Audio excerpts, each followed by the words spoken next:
Marco Aurélio subiu ao trono no ano 161 da era cristã. Era um homem de natureza rígida e severa, e embora elogiável no estudo da filosofia e em sua atividade de governo, foi duro e feroz contra os cristãos, e desencadeou a quinta perseguição.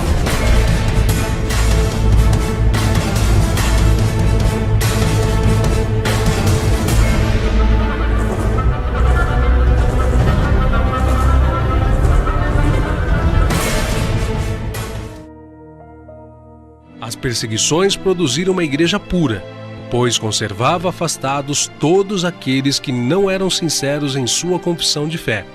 Ninguém se unia à igreja para obter lucros ou popularidade, riquezas e prosperidade, mas somente aqueles que estavam dispostos a serem fiéis até a morte. Se tornavam, então, publicamente seguidores de Jesus Cristo. Onde quer que procurassem refúgio, os seguidores de Cristo eram caçados como animais. Eram forçados a procurar esconderijo nos lugares desolados e solitários. A primitiva igreja em Roma poderia ser chamada com razão de Igreja das Catacumbas. Sob a mais atroz perseguição, esses cristãos se conservaram incontaminados em sua fé, privados de todo conforto, excluídos da luz do sol, tendo lar no seio da terra, obscuro mas amigo, não faziam queixa alguma.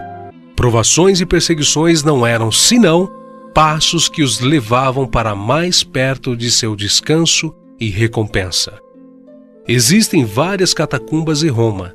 Em sua extensão, os arqueólogos já descobriram mais de 1000 quilômetros de galerias, e ainda existem muitas outras. Dentro eles nunca sabiam quando era noite ou dia, e as entradas eram protegidas com pesadas portas redondas de pedra. Durante muitos anos, os cristãos usaram estes túneis e suportaram enormes sofrimentos para preservarem a sua fé.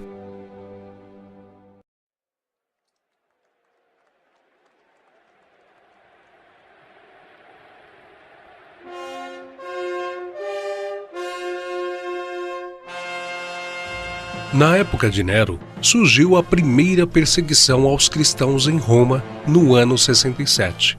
Este imperador reinou pelo espaço de 5 anos de uma maneira tolerável, mas logo depois se deixou levar pelos seus próprios desejos de poder e grandeza e deu liberdade ao maior desenfreio e às mais terríveis barbaridades. Matou a sua própria mãe, esposas, tutores e senadores. Entre outros caprichos diabólicos, ordenou que a cidade de Roma fosse incendiada, ordem que foi cumprida pelos seus oficiais, guardas e servos. Este terrível incêndio durou 6 dias e 7 noites. 10 dos 14 bairros da cidade foram devorados pelo fogo. Milhares de pessoas pereceram nas chamas, se sufocaram com a fumaça ou foram sepultados sob as ruínas. Quando Nero descobriu que sua conduta era intensamente censurada e que era objeto de um profundo ódio, decidiu então culpar os cristãos, aproveitando a oportunidade para excusar-se e, ao mesmo tempo em que enchia seu olhar com as novas crueldades. Eu assim proclamo que a culpa do incêndio de nossa amada cidade é da seita ilegal que se diz chamar cristã. Exterminarei esses criminosos de uma forma equivalente à enormidade do seu crime. A sua punição será um aviso. O espetáculo do horror.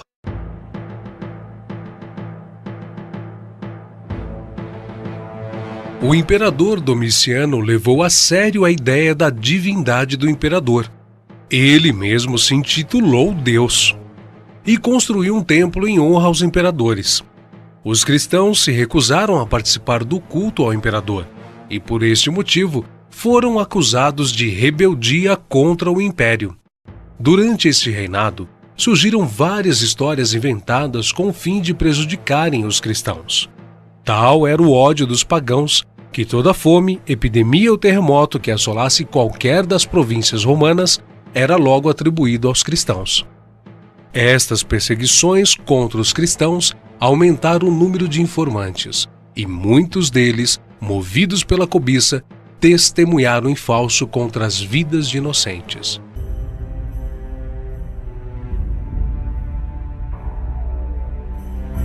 Trajano, apesar de manter a mesma política de seus antecessores, foi contudo mais brando para com os cristãos. Mesmo o cristianismo sendo considerado religião ilícita e uma ameaça ao Estado, Trajano criou uma lei sob a qual os cristãos viveram inseguros durante quase 200 anos. Os cristãos não deveriam ser procurados, mas se fossem denunciados e suas culpas comprovadas, deveriam ser punidos. Isso quer dizer que não era crime ser cristão, mas se fosse denunciado, passaria a ser um criminoso. As denúncias poderiam surgir por inveja, cobiça de patrimônio, vingança pessoal, traição e o mais terrível, por ocasião das grandes festas, quando se necessitavam de mais vítimas para os espetáculos nas arenas.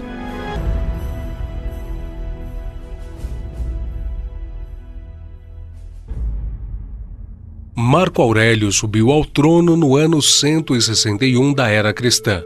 Era um homem de natureza rígida e severa, e embora elogiável no estudo da filosofia e em sua atividade de governo, foi duro e feroz contra os cristãos, e desencadeou a 5ª perseguição.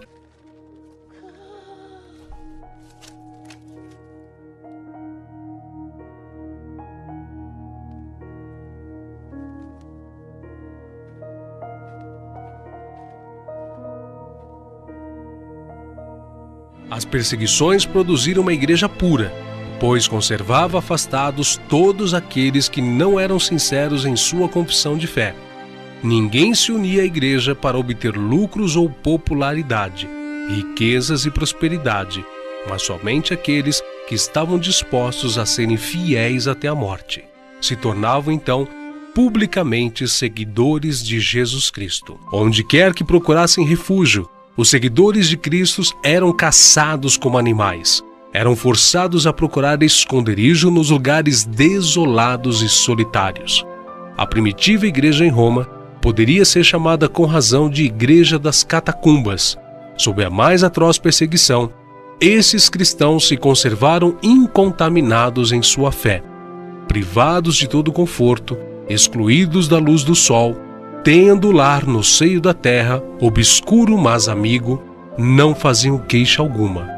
Provações e perseguições não eram senão passos que os levavam para mais perto de seu descanso e recompensa. Existem várias catacumbas em Roma.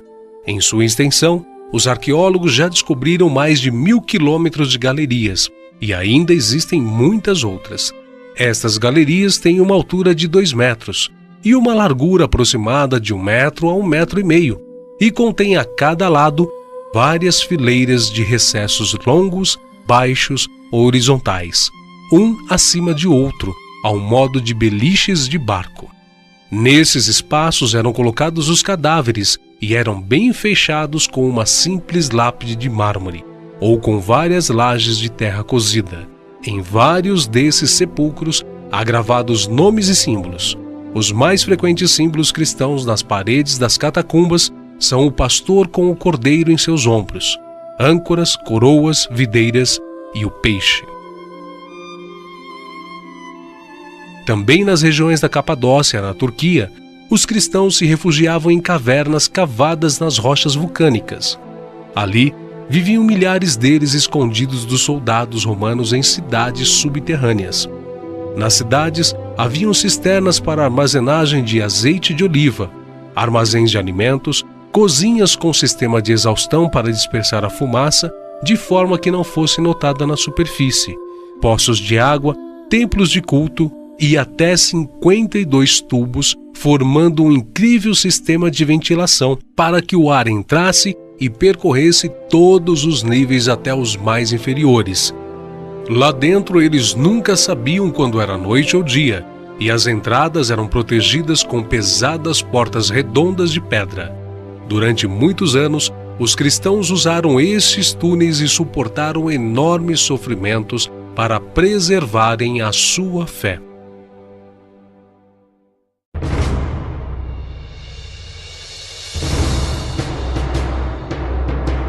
Com o imperador Sétimo Severo, foi dado mais um passo em oposição à Igreja.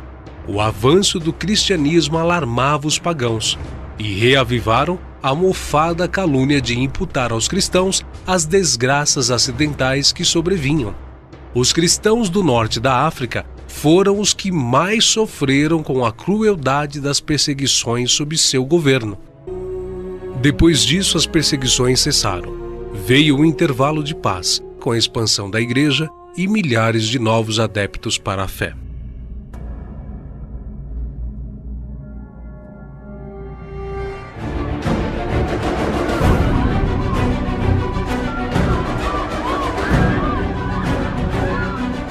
Mas o tempo de paz e crescimento para o cristianismo não duraria muito. Com os imperadores Décio e Valeriano, o nível de perseguição cresceu com grande ímpeto. Se anteriormente a Igreja era vista como irritante e incômoda, agora ela era encarada como uma ameaça real que precisava ser eliminada. Assim, entramos no período da primeira perseguição oficial a nível imperial. Os cristãos não tinham o direito de se encontrarem para realizarem o culto e eram ameaçados de morte caso o fizessem. Os líderes eram o alvo. A estratégia era eliminá-los para que os seguidores caíssem. Vários deles foram executados.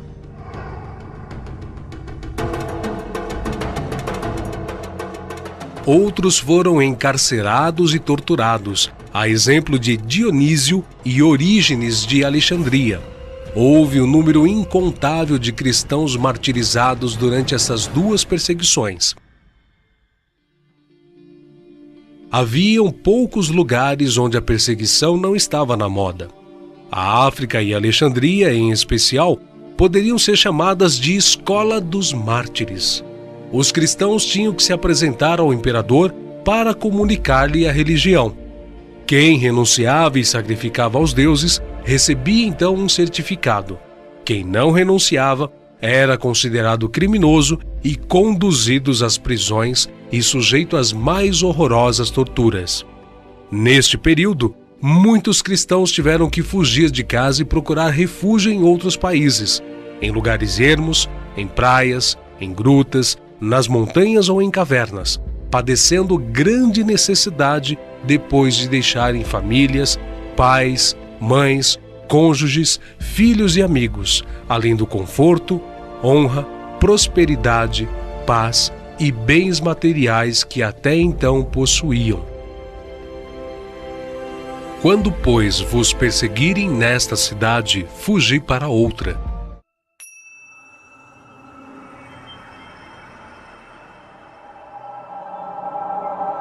No final do terceiro século da era cristã, o Império Romano era governado por uma tetrarquia: Diocleciano, Galério, Maximiano e Constâncio Cloro.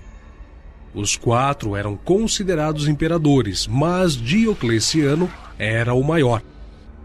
Galério, estimulado por sua mãe, uma fanática pagã, incitou o imperador para que se iniciasse uma perseguição contra os cristãos. Diocleciano, instigado por Galério, moveu então uma feroz perseguição contra os cristãos. Foram publicados editos que decretavam que cristãos com cargos públicos deveriam ser caçados. Toda acusação contra os cristãos deveriam ser recebidas. Eles deveriam ser torturados até a morte, caso não sacrificassem em honra do imperador. Suas escrituras deveriam ser confiscadas e queimadas. Suas igrejas deveriam ser destruídas. Seus direitos civis de cristãos deveriam ser negados. Líderes de igrejas deveriam ser presos e levados ao sacrifício para os deuses.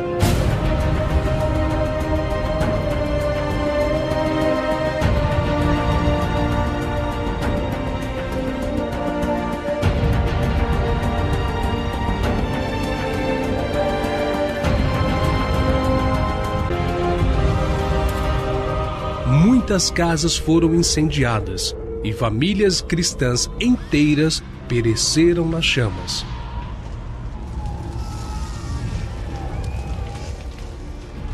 Toda a população do império foi obrigada a oferecer sacrifício aos deuses, incluindo a imagem do próprio imperador, sob pena de morte e trabalhos forçados nas minas quem não o fizesse.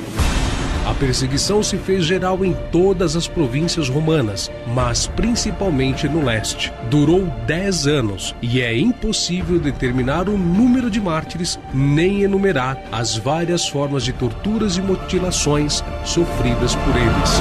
Fogo, chicotes, espadas, adagas, cruzes, veneno e fome se empregaram nos diversos lugares para dar morte aos cristãos. E se esgotou a imaginação no esforço de inventar torturas contra pessoas que não tinham cometido crime algum, senão o de amar ao próximo como Cristo os amou.